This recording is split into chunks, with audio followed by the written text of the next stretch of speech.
Tell me, I'll shout again. It's a robotized car driving on the road, shooting a machine gun. Kalina, bro, how is the equipment?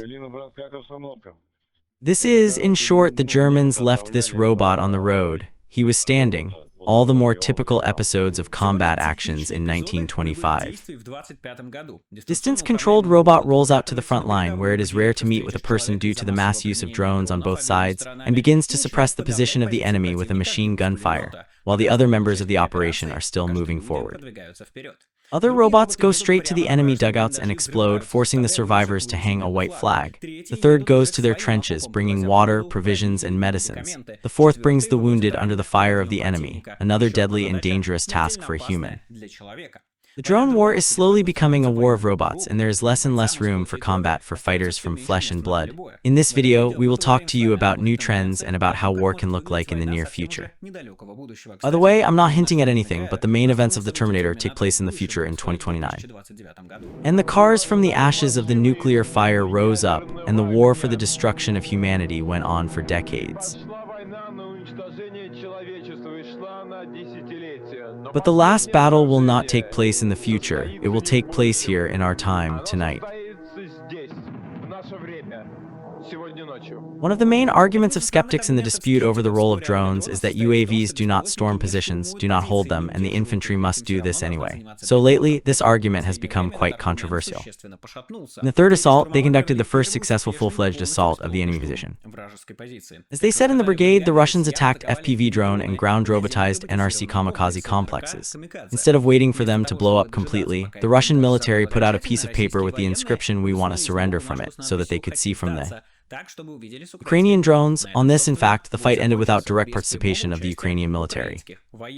This episode made such an impression on me that I decided to record this video, in which we will discuss the innovations that we already see in the war in real time, and we will see, or rather, we will assume what they can bring in the near future. We are already constantly observing how the Ukrainians act in defense using only drones, unwinding Russian assault groups on the approach, and now the same thing begins to work in the offensive. Of course, so far people have to stay in position and convoy the captives, but we have seen many times how UAVs cope with the last task. So in 1977, a separate air mobile brigade literally showed another episode on the days when the drone captured a Russian officer, throwing water and cigarettes at him along the way. This procedure is also not a danger for the convoys, especially since Russians are often trying to kill their surrendering comrades. Recently in the Zaporizhzhia direction, for this they did not spare the drone of the aircraft type Molniya, said Ukrainian journalist Andrei Tsaplienko, and showed the same. As in the case of flying unmanned aircraft, the Russian-Ukrainian war led to significant spread of the evolution of technologies for ground drones. If they used to be the most expensive samples of low series produced for the largest armies, such as the American Robo-Oslix or the Russian Uran series, which, by the way, did not particularly manifest itself during the so-called SVO, then. Now many small manufacturers are engaged in ground robotized complexes, and the platforms themselves are used for various purposes, from RAP carriers and remote mining to evacuation from the battlefield. The latter is still constrained by the risk of the activity of the enemy's drones, but even in these conditions, the NRC performs the tasks set out and protect the lives of people. For example, in the remarkable video of the 93rd Separate Mechanized Brigade, Cold Yar, the Russian FPV drone strikes on the Ukrainian evacuation platform. Soon, the hasty fighters are picked up by the EWK group on the Arshal Senator armored vehicle. The ground-based drone actually saved their lives. If it weren't for him, the Russian kamikaze strike would have come by their car. In general, the preservation of life is the main purpose of such robots. This is especially relevant in conditions when any work on the battlefield is tied to huge risk, especially for Ukraine, which is still suffering from a lack of a personal component. Even if it is not taken into account that in the defense forces it is declared that people's lives are the main value, the NRC is extremely useful in the logic of the war on exhaustion, the death of each fighter is equivalent to the death pay of the Ukrainian state in 15 million hryvnia. This is almost $360,000 at the current rate. The majority of ground-based robots are fundamentally cheaper. This argument was brought to one of the meetings on robots to convince the commander of retrograde in their relevance, the Ukrainian specialist in the field of drones Sergei Flash Biskrasnov recalls, and this is in our days when the ground-based unmanned industry is only developing. In the future, inevitable movements are directed towards cheapening due to mass production, localization of components. Of course, ground drones are not just for CR. First of all, they, like other unmanned vehicles, are subject to the impact of enemy route. Secondly, moving across a cross-border area is, in principle, a more complex engineering task than flying or swimming in the sea. In addition, this is how the risk of losing communication with the operator appears. There should be no obstacles on the way to the radio channel. Problems with communication can be solved by installing the Starlink terminal or an optolocking cable, which of course increases the cost of the robot, but reduces its risk of sudden loss without any enemy fire. Another way is drone retranslators, which, due to the lack of defense, are already missing in the Russian army. Which was complained by the military corps about the news of Alexander Karchenko. Such a drone rises to a sufficient height and retranslates a signal at tens of kilometers, which, when working with the NRC, should increase their range and solve the problem of obstacles. I repeat, the areas of use of robots are the most diverse. They can do almost everything that a living soldier is capable of. The so-called 93rd Brigade has adapted the NRC to unwinding barbed wire. This technology is the first in the world, but not in the sense when robots unwind it, but the barbed wire itself. This technology has become relevant again after the end of the Russian armored vehicles, which at one time was invented, including to overcome barbed wire barriers. Perhaps in the very near future, robots will take over the construction of more serious defense lines. Moreover, in the deep state, they say that builders are constantly becoming the target of Russian drones, even a few dozen kilometers from the front line, because of which they have to equip the construction equipment with mangalas. Again, unmanned excavators and bulldozers are the logical next step, especially since such technologies already exist and are rapidly developing in the civilian sector. Of course, at the same time, construction still must be carried out under the supervision of people, first of all, experienced military engineers. Distant observations will also allow you to check several future positions at once in real time without leaving the office.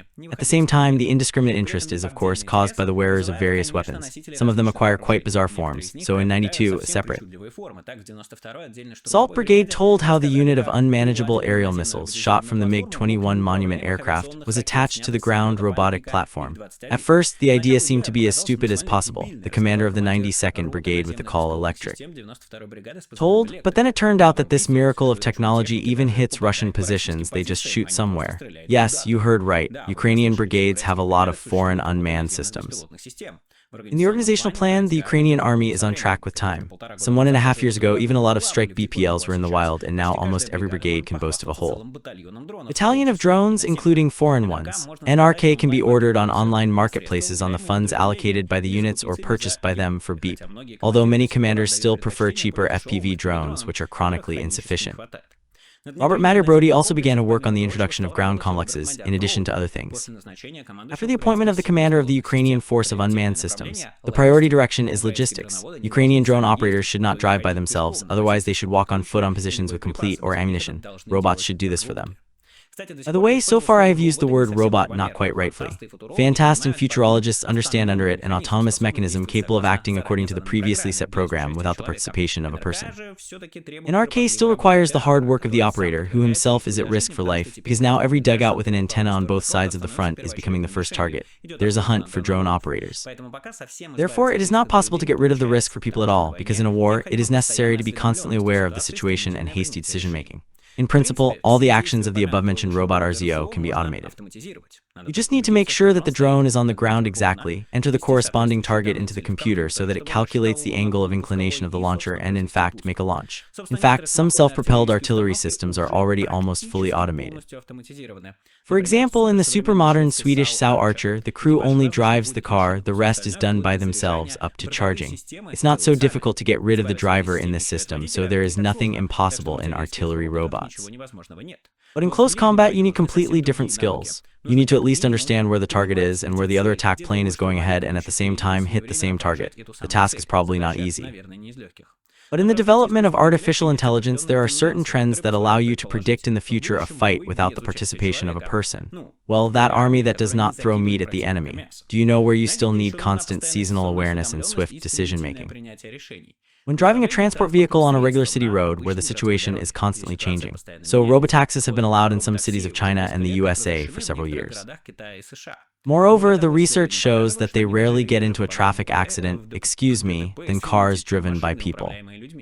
Of course, the conditions on the battlefield are sharply different from the paved roads, but the operation of unmanned vehicles showed that the engineering problem of navigation in potentially dangerous conditions has a solution. You just need to adapt it to combat operations. Of course, mistakes are inevitable, but mistakes are also made by live fighters, and some can even panic and act unthinkably.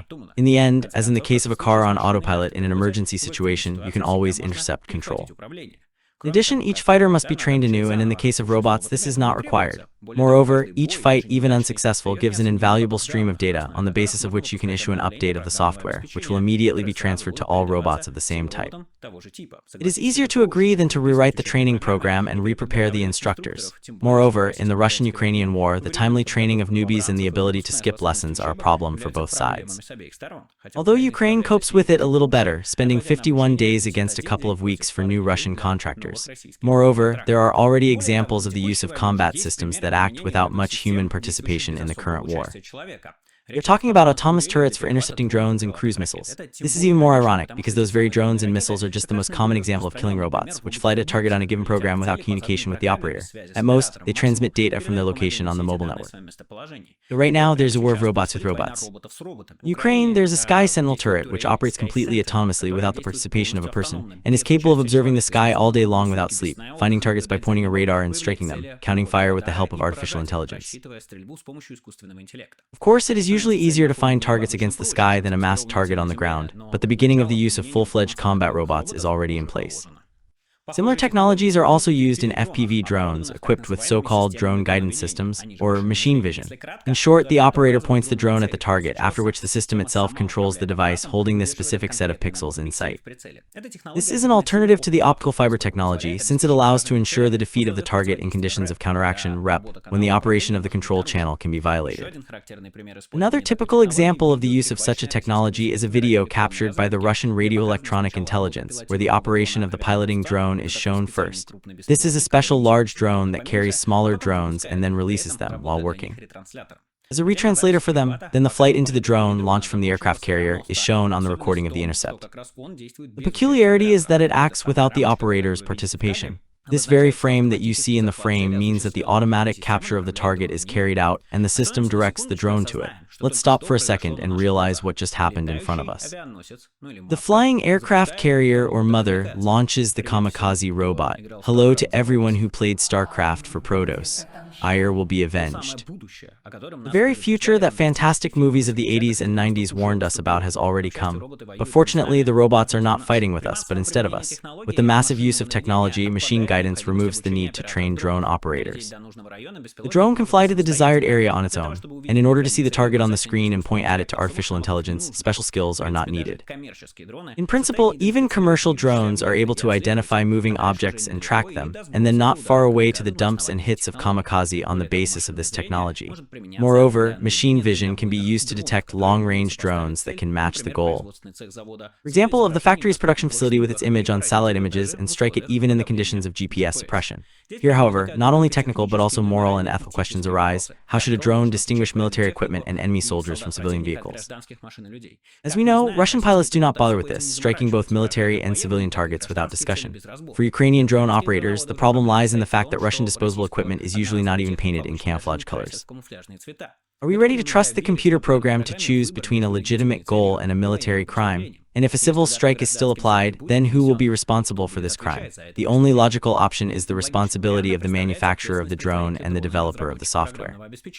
But such a decision can simply bury the entire industry. Therefore, ideally, the final decision about the defeat of the goal should still be taken by the operator with full responsibility for his actions. And before we move on, I will remind you that you can support this video with your likes, comments, and subscription to the channel. Subscription to the channel is more important for the algorithms. Moreover, I really want to read your comments on how you like this format. I mean, it's not that it's not the fronts and so on. I combine the trends that I see in one video and where they can lead, what problems they have. What are we going to talk about now? Why is it not scaled so massively? Just seemed interesting to me in the context of the current war, if the word interesting is appropriate in the context of the war. Therefore, write how you like it. It seems to me that such things are quite entertaining. You can also support the channel financially. You can do this on Patreon, the link to which is in the description below. And by buying NVPN, this is a means of bypassing blockers, which allows you to bypass YouTube, Twitter, Instagram, blocked media, and so on. So buy NVPN at the link in the description. Well, we continue with you. All the problems described above are fully illustrated by the Russian experience of using long-range BPAs with artificial intelligence, which was told by the same Flash. On expensive drones, special colored stripes on the wings are applied, which allow them to stay together. As the saying goes, the role of drones is created. In May, such drones, which received a conditional nomination in Ukraine VDU, conducted a raid on the village of Veliki Burlak in the Kharkov region. Noticing the accumulation of machines, the terminal of the new post, and people on the market, the drones decided to attack. At the same time, one of them chose a village toilet as the target and dived into it politely. It's clear that such an inefficiency is unacceptable neither in the ethical nor practical sense in any normal army, to which the Russian, of course, does not belong. However, with the development of technology and recognizing the goals, such drones can become something more serious than hunting for sorties. By the way, machine vision can be used not only for targeting, but also to protect against the enemy's attack. The most widely known example is, again, from the Russian side. After the start of mass hunting for Russian reconnaissance drones with the help of FPV interceptors, the Russian company Zalo Aero began to equip drones with cameras with machine vision, which, identifying the Ukrainian interceptor, gives the drone a command to perform maneuver evasion. In the defense forces, such a system was nicknamed Ukliant, that is, Uklinist, but it turned out to be imperfect. All cameras have dead zones that allow interceptors to approach enemy wings unnoticed. In this channel, military intelligence offered to solve the problem by installing a second camera for observation over the upper and lower half of the sphere. But apparently the solution in the series did not go, although it can be imagined that in the future they will be standardly equipped not only with drones, but also, for example, manned planes or helicopters. If we return to the automatic turret, then in the future they can be used not only to protect cities, but also, for example, as an active defense system for combat vehicles. Now they are trying to defend themselves from drones with the help of mangle nets and rapes, but this does not always help. A turret installed on a tank or robot that accompanies a tank helps to protect itself from kamikaze drones, or rather, it will help. It is clear that this is also not a 100% protection, but at least it is possible to increase the survivability of armored vehicles, which have already reached critically low points. And if a tank or a BMP still appears to be damaged in front of enemy positions, then it will be helped to pull them out by unmanned BREM armored repair and evacuation vehicle. There has long been a system that allows you to install a clutch with damaged equipment without leaving the car, that is, without the participation of human hands, which means that this process can be automated. A crew of damaged equipment, if they are lucky to survive, can save the already above-mentioned evacuation platform, especially if you turn it on in advance as part of the armored group. If you imagine that automatic turrets will be widely distributed on the battlefield, then in general the drone in the sky will become much more uncomfortable, not only about kamikaze, but also about reconnaissance drones, which in modern conditions must accompany any assault group. Accordingly, the connection of reconnaissance does not become a trivial task. Here the methodology that the Russians have already tried can help. Drones ZH-Dun, supplied with solar batteries, which are located on high objects, for example in water-powered towers, and are observed by the environment. If it is imperceptible to plant such a drone even before the start of the battle, for example on the 100th tower or simply on the Lordy Hill, then you will be able to observe the situation for a long time, while being almost completely imperceptible, at least from the ground.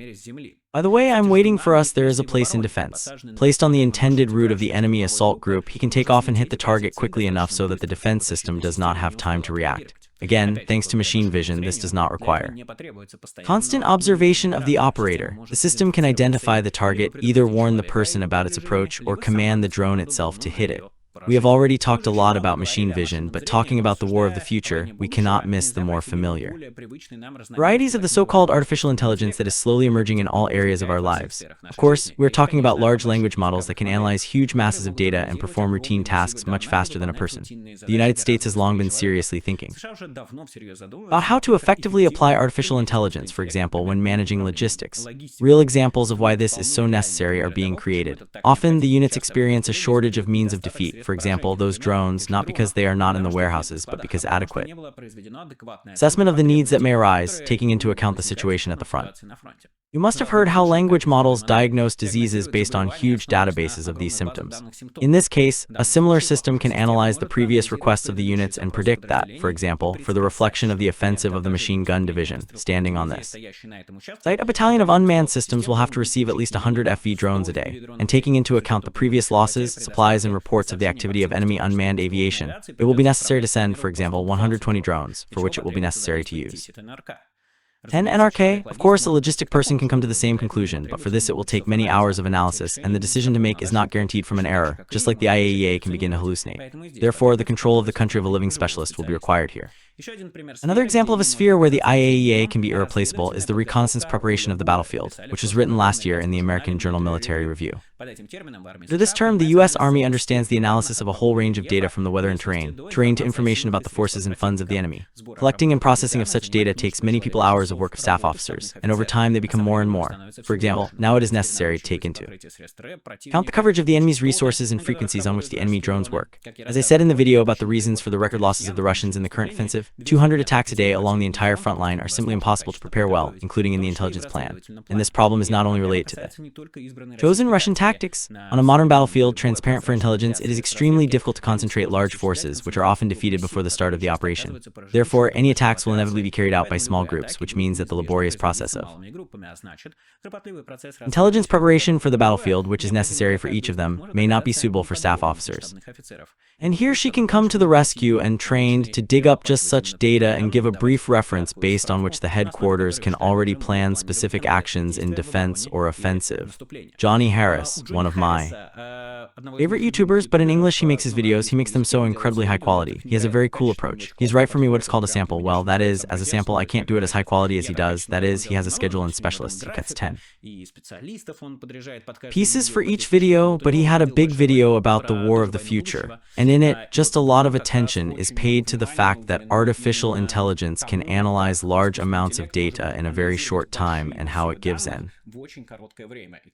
incredible advantage on the battlefield. But if you go up to the operational strategic level and can analyze the stream of intelligence data about the prohibition of enemy fighting equipment, supplies, units, data on hits and losses, and so on, based on previous patterns. Predict, for example, that the enemy is preparing an offensive, and most likely it will be carried out in such directions.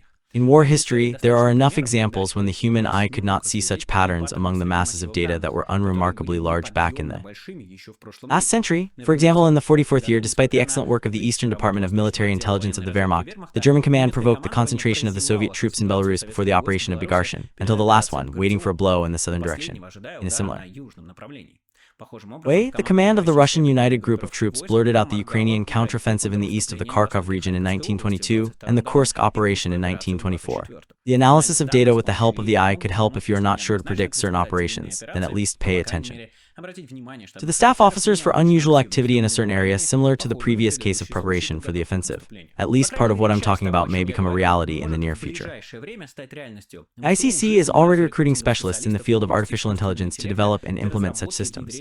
The highly developed Ukrainian IT sphere will allow not only to create robot killers, robot rescuers, but also software products that in the future, with some finalization and adaptation, be used in the army of NATO allies. Of course, it is unlikely that someone will trust and accept strategic decisions, although if we remember some shortcomings of Russian and sometimes Ukrainian higher command, then I am not sure that not a Russian would be able to cope with such a situation worse. In turn, Pentagon recently announced several contracts for $200 million, cards with leading developers of artificial intelligence, in particular Google, Anthropic, OpenAI, well, as the creator of ChatGPT, you know him, and XAI, Elon Musk. While in the head of the Pentagon are now sitting honest assholes, they cannot be denied the shortcomings. Right now, they are developing programs for the introduction of cheap drones, which should be used in parts as consumables. This is understood even by the alcoholic Pete Hegseth, his own quote from him. In addition, the purchase of drones in the United States was immediately lowered to the level of battalions. This is exactly the system that right now proves its effectiveness in the Ukrainian forces of unmanned systems. So if the Pentagon is invested in AI, it means that this sphere in military affairs definitely has a future. At the level of the general headquarters, artificial intelligence, in fact, must perform the same function as on the battlefield, replace a person in those tasks that are at their disposal, while leaving them alive in military control and making decisions. Of course, no one is going to pass on the codes for launching nuclear missiles, as in the 80s movies. With competent and ethical use, artificial intelligence, like other technological innovations, must serve to save the lives of soldiers and civilians who will not become victims of a shrapnel drone or an error in planning. I hope that all of us who grew up watching the movies The Terminator and The Matrix understand quite well what is at risk from the excess dependence on machines, so that these pictures do not turn out to be prophetic. But I will leave the pictures about how artificial intelligence will capture the world or how robots will destroy us all to other bloggers. We are talking here about the war, about what we see on it right now, and about what we can see on it in the near future. And I really hope that we will see all this in the Ukrainian army, because the Russian army is fighting with me. The Russian army is trying to kill Ukraine with the corpses of its own soldiers and Ukrainian soldiers. Russia is doing everything possible to do this, investing in recruiting as many people as possible and sending them to the storm without equipment, without anything else. It is impossible to defeat such an army with meat. You can only defeat such an army with mind and technology. Valery Zaluzhny wrote an article about this, I think, 2.5 years ago, and I then said that he is absolutely right, and I am now saying that he is absolutely right. Ukraine can only win if it overtakes Russia by a few steps in technological development.